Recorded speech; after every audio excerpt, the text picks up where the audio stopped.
بسم اللہ الرحمن الرحیم الجل یا منتقم آل ابا اجل اللہ تعالی فرجہ الشریف۔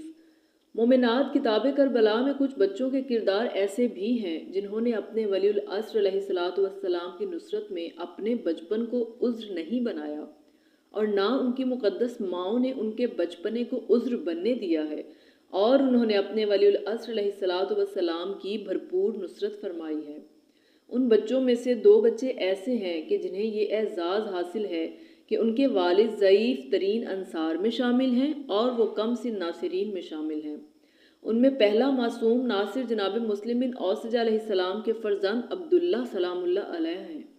جو خلف ابن مسلم بن اوسجہ کے نام سے مشہور ہوئے، کیونکہ خلف سعادت مند بیٹے کو بھی کہتے ہیں۔ تاریخ گواہ ہے کہ جب جناب مسلم بن اوسجہ شہید ہوئے تو ان کی لاش کو خیام میں لایا گیا، وہاں وقت کی مناسبت سے ان کی عزا کا اہتمام ہوا۔ اس وقت کریم کربلا علیہ السلام ان کے خیمے کے باہر تشریف فرما تھے کہ ایک 7 یا 8 سال کے بچے نے آ کر ان کے قدموں پر ہاتھ رکھا اور عرض کیا کہ آقا، آپ مجھے بھی اپنی نصرت کا اعزاز عطا فرمائیں۔ کریم کربلا علیہ السلام کی آنکھوں میں آنسو آ گئے اور آپ نے فرمایا کہ تمہارے گھر کی طرف سے تمہارے بابائے بزرگوار کی شہادت کافی ہے، اب آپ کو جانے کی کوئی ضرورت نہیں ہے، کیونکہ تمہاری والدہ ماجدہ ضعیف بھی ہیں اور ان کا کوئی دوسرا سہارا بھی نہیں ہے، ایک آپ ہی تو ہیں جو ان کی ضعیفی کا سہارا ہے، اس لیے آپ واپس چلے جائیں۔ یہ سن کر اس معصوم نے اپنے خیمے کی طرف مڑ کر دیکھا تو اس کی والدہ خیمے کا پردہ اٹھائے کھڑی تھی اور بیٹے سے کہا، اب پیچھے مڑ کر نہ دیکھو،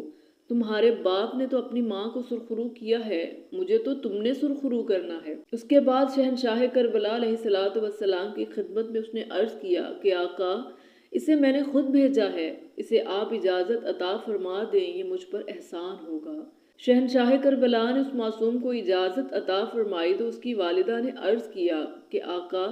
اگر اجازت ہو تو میں بھی اپنے بیٹے کی جنگ دیکھنے کے لیے خیام کے آگے کھڑی ہو سکتی ہوں۔ اجازت ملی تو اپنے بیٹے کو خیام کے باہر تک چھوڑنے آئیں اور اپنے ولی العصر علیہ السلام کی نصرت کے لیے بیٹے کے دل میں خوب جذبات پیدا کیے۔ پھر وہ معصوم بچہ میدان میں آیا، ماں جنگ کے دوران بار بار اس کی ہمت بندھا رہی تھی اور کہہ رہی تھی، شاباش بیٹے، لائق بیٹے، تم اپنے مولا علیہ السلام کی بھرپور نصرت کرو، اپنی پیاس کو محسوس نہ کرو، ابھی ساقی کوثر تمہیں جام کوثر سے سیراب فرمائیں گے۔ اس معصوم نے جان توڑ کر جہاد کیا اور اس جنگ میں اس نے 30 ملائن کو غسل جہنم کیا اور خود بھی اس جہاد میں شہید ہو گیا۔ ایک ملعون نے بڑھ کر اس بچے کا سر تن سے جدا کر کے اس کی والدہ کی طرف پھینکا تو اس کی والدہ نے بیٹے کا سر اٹھایا اور آغوش میں لے کر اسے پیار کرنے لگی اور یہ کہہ رہی تھی، تو ہے مظلوم دا ناصر تے کوں چمنا عبادت ہے، تڈے رخسار کوں چمنا اے امڑی دی سعادت ہے، بڑی بھرپور اج ہے ترجمانی ماں دی تیں کیتی، تے میڈے کھیر دی سوہنی بچائی لال عصمت ہے، تو ہے لجپال امڑی دا رکھی ہے لج تیں امڑی دی، معظمہ سین دے اگوں رکھی تیں میڈی عزت ہے، میں ایڈی دے کتے تیکوں پلایا کھیر ہا بچڑا، میڈی امید توں ود کے کیتی تیں لال نصرت ہے، میں جے تئیں راساں دنیا تے تو ہاکوں نت دعا ڈیساں، تڈی امڑی دی عزت اے تڈی سوہنی شہادت ہے، تڈی محنت دا مل پوسی جڈاں جعفر دا سائیں آسی، تھسی پوری میڈی ممتا دی اونڈی ساری حسرت ہے۔ اللہ بھویں۔ جس وقت معصوم کی مقدس ماں نے اس طرح اپنے لال کو پیار کیا اور اپنی محبت کا اظہار کیا تو یہ منظر دیکھ کر سارے اہل خانہ میں ماتم اور کوہرام بپا ہو گیا۔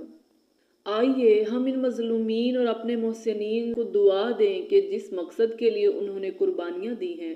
وہ مقصد آج اور اسی وقت پورا ہو جائے اور انہیں ملک آل محمد علیہ السلام دیکھنا جلدی نصیب ہو اور منتقم آل محمد اجل اللہ تعالی فرجہ الشریف کی تلوار انتقام جلدی بلند ہو۔